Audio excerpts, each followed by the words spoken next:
শুভ সকাল আমার প্রিয় বন্ধু, তোমরা যে যেখানেই আছো সকলে সুস্থ আছো, ভালো আছো। বর্ধমান জেলার ছোট্ট একটি গ্রাম থেকে আমি রিতা। তোমাদের সকলকে জানাই আমার এই ব্লগ চ্যানেলে অনেক অনেক স্বাগত, অনেক অনেক ভালোবাসা। আর এখন বাজে হচ্ছে সকাল 6:30। আর দেখো রোদ্দুরও বেরিয়ে গেছে, আর হচ্ছে এখনো মেঘে কুয়াশা আছে। আর আমি এই মাত্র উঠলাম, উঠেই ছাদে চলে এসেছি। আর দেখো এখনো রোদ্দুর উঠে পড়েছে, আর হচ্ছে মেঘে কুয়াশাও আছে। দেখো, তাই আমি ছাদে চলে এসেছি। তো দেখো কত সুন্দর লাগছে পরিবেশটা। এখন বাজে সকাল 6:30, কিন্তু আমার এখনো কাজ হয়নি। আমি এইমাত্র ঘুম থেকে উঠে তারপরেই ছাদে এসেছি। আর দেখো আকাশটা কত সুন্দর লাগছে, আর রোদ্দুর উঠে গেছে। আর ওইদিকে কাকটা দেখেছো, জলের ট্যাঙ্কির ওইখানে বসে আছে। তারপর আমি নিচেই চলে এসেছি, তারপরে দৌড়ে জল দিচ্ছি, কারণ অনেকটা বেলা হয়ে গেছে, এখনো দৌড়ে জল পর্যন্ত দেওয়া হয়নি। আর দেখো খুব শীত পড়েছে বলে আমি মোজা, সোয়েটার, চাদর সবই নিয়েছি। তা এগুলো পরেই কাজ করব।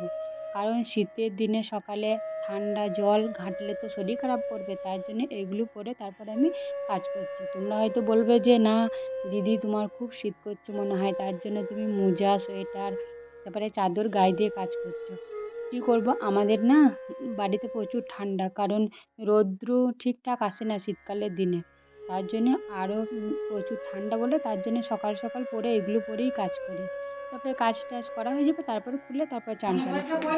আর দেখো ছেলে মেয়েগুলো উঠে টিউশন যায় বলে ওরা বেরিয়ে পড়লো। আর ওই পাশের বাড়ি ওইটা হচ্ছে আমার দিদি, ও দাঁড়িয়ে আছে আর আমি কাজ করছি। আর দুজনে গল্প করছি, বলছে যে আজকে সকাল সকাল উঠে পড়েছে, ওরা প্রাইভেট যাচ্ছে, সেটাই গল্প করছি দুজনে বসে। তারপর ওদেরকে একটু গল্প করে নিচ্ছি, তারপর আমরা যাব আবার নিজের নিজের কাজে।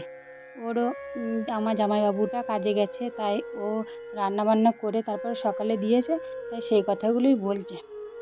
তো চলো ওইদিকে সব কাজ করে তারপর এসেছি, ঘরটা ঝাঁট দিয়ে বারান্দাটা ঝাঁট দিয়ে নিচ্ছি।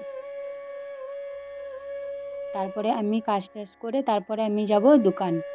আর ঠান্ডা তোমরা দেখো, ঠান্ডার দিনে দেখো মেঝেটা প্রচুর ঠান্ডা হয়, তার জন্যই আমাদের ঘরে সোয়েটার টুপি পরে থাকতে হয়। কিন্তু ছেলেগুলো, মেয়েটা কথা শোনে না বলে ওরা পড়তে চায় না, কিন্তু আজকে আমি জোর করে পরিয়ে দিয়েছি যে আজকে পরে টিউশন যা। তো ওরা বলছে না আমরা যাব না পরে, আমাদের অতটা শীত করেনি, তোমার শীত করছে তুমি পড়ো। তো দেখো আমার বারান্দাটা ঝাঁট দেওয়া হয়ে গেছে, তারপর উঠোনটা ঝাঁট দিয়ে নিচ্ছি। আর আজকে হচ্ছে বৃহস্পতিবার, জল দিয়ে এগুলো সব ধুবো এবং ঘরটাও মুছবো, কটা জামা কাপড় আছে ওইগুলোও কাচবো, তারপরে পুজো করব।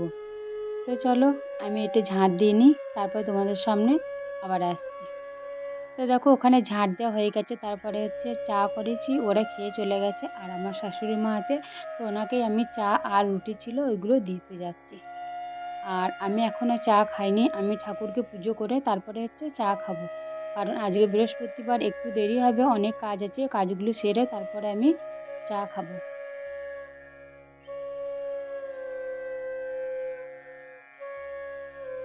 তো চলো এখন চাটা দিয়ে আসি।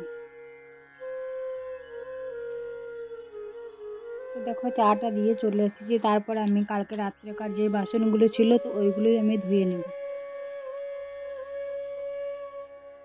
তারপর আমি বাসন ধুয়ে তারপর আমাদের ঘরে যে, ঘরের পিছনে ওইখানে যে গাছগুলো আছে, ওই গাছগুলো একটু জল দিতে এসেছি। তো দেখো পেয়ারা গাছটা তো তোমাদের ঘরে দেখিয়েছি যে ছাগলে খেয়ে নিয়েছে, কত সুন্দর হয়েছিল পেয়ারা গাছটা, পাতাগুলো, ওই পাতাগুলো সব খেয়ে নিয়েছে। আর এখানে অল্প অল্প পাতা এখন বেরোচ্ছে। আর এখানে কটা লঙ্কা গাছ আর পেয়ারা গাছ লাগিয়েছি, তা লঙ্কা গাছেও ফুল হয়েছে, বেগুন গাছেরও ফুল হয়েছে। তা দুটো বেগুন ধরেছে গাছে। আর দেখো দূর থেকে দেখো পুকুরের জলটা কত সুন্দর লাগছে দেখতে, আর গাছপালাগুলো খুব সুন্দর লাগছে। আর মেঘে এখনো কুয়াশা আছে। আর হচ্ছে পেঁপে গাছে দুটো পেঁপে এসেছে, আর এখনো পেঁপে আসেনি, কারণ পেঁপে গাছটা, আগে যে পেঁপে গাছটা ছিল সেই গাছটা তো মরে গেছে, আবার নতুন করে যে পেঁপে গাছটা হয়েছে তো ওতেই দুটো পেঁপে ধরেছে। আর দেখো তোমাদের ঘরে বললাম যে বেগুন ধরেছে, তো একটা বেগুন হয়েছে এখানে, আর ওইদিকে আর একটা হয়েছে, আর ফুল ধরেছে অনেক। আমি চান করে চলে এসেছি, তারপরে হচ্ছে ফুল তুলতে যাবো। আজকে বৃহস্পতিবার, ঠাকুরকে পুজো করতে হবে, তারপরে রান্না করবো। আর এখন বাজে হচ্ছে 9:10, অনেকটা টাইম হয়ে গেছে, সমস্ত কাজ করেছি, ঘর মোছা, উঠোন ধোয়া, থালা বাসনগুলো ধুয়েছি, অনেক কাজ করেছি। তো চলো ভিডিওটা লাস্ট পর্যন্ত দেখতে। দেখো আমি ফুল তুলতে গিয়েছিলাম, তা বেশি ফুল পাইনি, দেখো অল্প কটাই ফুল পেয়েছি। এখন শীতকালের দিন, ভালো গাছে ফুলও ফুটছে না, কটা গাছ নিয়ে এসে লাগাতে হবে, আমাদের বাড়িতে ফুল গাছ নেই। তো দেখো ফুল নিয়ে এসে তারপর আমি ঠাকুরকে পুজো দিচ্ছি। আমাদের ফুল গাছ নেই, পাশের বাড়িতে ফুল গাছ ছিল, ওদের বাড়ি থেকে ফুল কটা নিয়ে এসেছি। আর শীতকালের দিন এখন গাছে ভালো ফুল ফুটছে না, আর আমরা কটা ফুল গাছ নিয়ে আসবো, দিয়ে এসে লাগাবো। কারণ ফুলের জন্য না খুব অসুবিধা হয় ঠাকুরকে পুজো দিতে। আর রোজ রোজ কার বাড়িতে যাব যে ফুল দাও, কিন্তু ওরাও বলছে যে আমাদের গাছে আজকে ফুল ফোটেনি।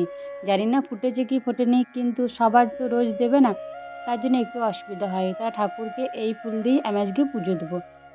আর হচ্ছে তোমরা তো জানো বন্ধুরা, আমার নিচেই হচ্ছে পুজো দিই ঠাকুরকে।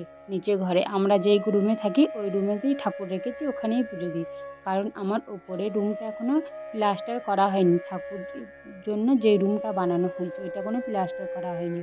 ওইটা খুব তাড়াতাড়ি প্লাস্টার করব, তখন ঠাকুরগুলোকে নিয়ে যাব ওপরে, দিয়ে ওখানেই রাখবো। আর তখন আমাদের কিছু অসুবিধা হবে না। এখন একটু অসুবিধার জন্য একটু সমস্যা হচ্ছে, কিচ্ছু করার নেই। দাঁড়িয়ে দাঁড়িয়ে পুজো করি ঠাকুরকে, ঠাকুর সবই দেখতে। আজকের ভিডিওটাই এই পর্যন্তই। যারা আমার নতুন বন্ধু হয়ে আমার পাশে আছো তাদেরকে অনেক অনেক ধন্যবাদ। যারা আমার পুরনো বন্ধু হয়ে আমার এই ভিডিওটা দেখছো তাদেরকে অনেক অনেক ভালোবাসা। সকলেই সুস্থ থাকবে, ভালো থাকবে। দেখা হবে পরের ভিডিও।